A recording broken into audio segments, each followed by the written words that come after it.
Geografi opgave 3 om landbrug. Landbruget har gennemgået en meget stor udvikling, især industrialiseringen. En af de første ting, de gennemgik, det var mekaniseringen. Man kan se her i 1950'erne var der 500.000 heste i Danmark, og kun lige knap 18.000 traktorer og 400 majtasker. Igennem mekaniseringen kan vi se, at her traktorer og antallet det stiger meget til 1970'erne, men falder så igen til 1990'erne og falder yderligere til 2010. Det her det er grundet af, at vi fik flere traktorer som hjælpemiddel. Vi har ikke havde brug for hestene mere, som vi kan se i 1950'erne, men stadig brugt heste meget. Senere hen er de blevet mere som hobbydyr, hestepiger blandt andet. Men traktorer og majtasker er steget rigtig meget, i det man fik dem som hjælpemidler, der gjorde det mere effektivt at have landbrug. Det antal det falder så lidt igen i det, at maskinerne blev større og mere effektive. Antallet af beskæftigede i landbruget kan vi så også se her, fra 1950'erne til 2010, er også faldet rigtig meget. Og det er også i takt med den her mekanisering, at i det man ikke havde brug for heste, man ikke havde brug for folk på markerne, så man havde sine store maskiner her, var der heller ikke brug for de så mange mænd i landbruget. Det kan vi så også se her på produktiviteten af landbruget.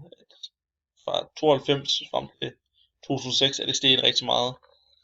Her det er blandt andet på grund af den her mekanisering. Vi havde de store maskiner, men lige pludselig kun havde brug for en majtaske til at tage en hel mark. Det gjorde det ekstremt effektivt.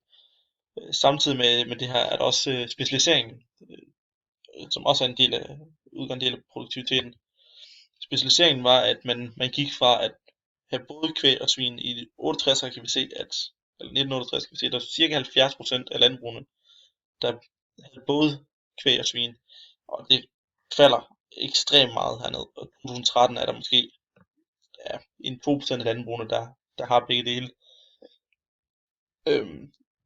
Landbrug, der havde kun kvæg og ingen svin, var ikke særlig stort her tilbage i 1968, men i dag er det næsten med 30%,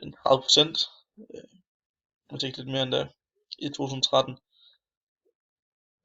Landbrug med kun svin uden kvæg er lidt misvisende på den her, fordi at der var ikke så mange dengang, og det er der stadig ikke, men de landbrug vi har med svin er så ekstremt store, at der bliver produceret så vanvittigt mange svin i Danmark.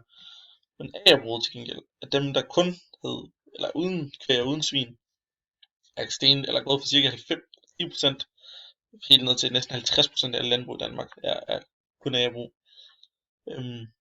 Udviklingen her i antal bedrifter, det er, at kan vi se, at der er kommet meget færre landbrug.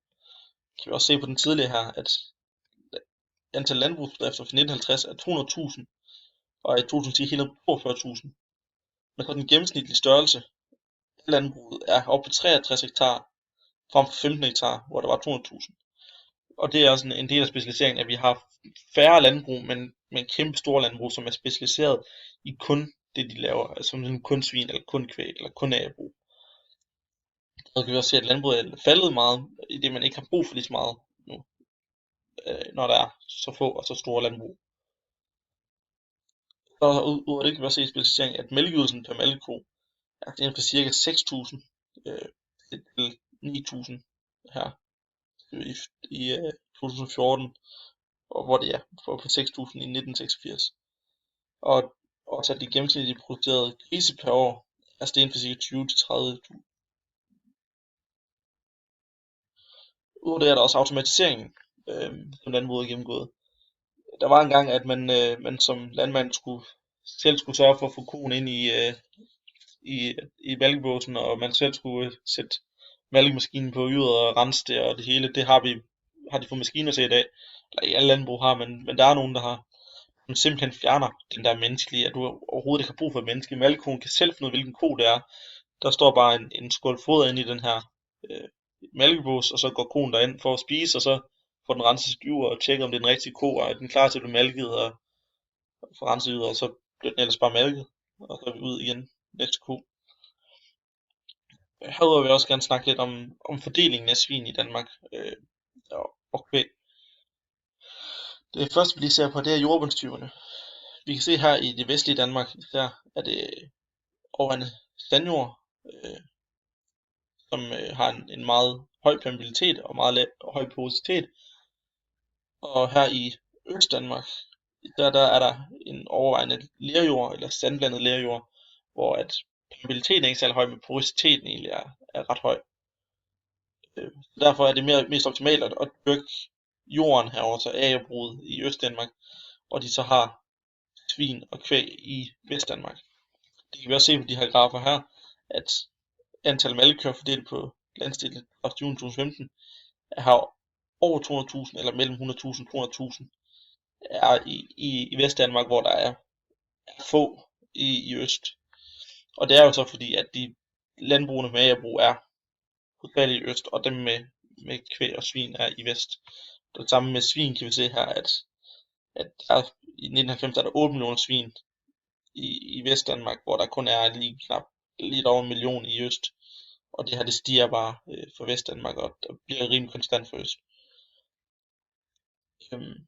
Og det her det kan så skabe lidt problematik i det, at vi kan se her, at der er rigtig mange svin og rigtig mange kvæg i vest. Derfor er der også meget gylde. Derfor blev der i 1987 lavet den første vandmiljøplan, der skulle hjælpe med at mindske forbruget og udslippet af nitrat eller kvælstof og pesticider. I det, at Danmark gerne vil være et bæredygtigt landbrug, og derfor også ikke være så miljøskadelige, så de lavede simpelthen de her vandmiljøplaner, hvor at for eksempel landmænd skulle have randzoner omkring deres marker, så at vandløbene, der ikke kom alle de her pesticider og kvælstof ud i vandløbene, og derved også ud i havet og ud i fjordene. Og det der så sker ved det her, når det er kommer ud i have og fjord, det er jo, at der kommer alt for mange næringsstoffer og næringssalte ud i vandet. Det gør, at der kommer alt for mange alger, og de så dør, kommer de på bunden, og de her bunddyr, de nedbryder det, og derved skaber det her iltsvind, der kan ske, og der gør, at livet i vandet ikke er så godt. Og den har ændret sig flere gange, at så lige pludselig, så skulle de ikke have dem alligevel, og så måtte de have dem med de her randzoner. Det var jo alt.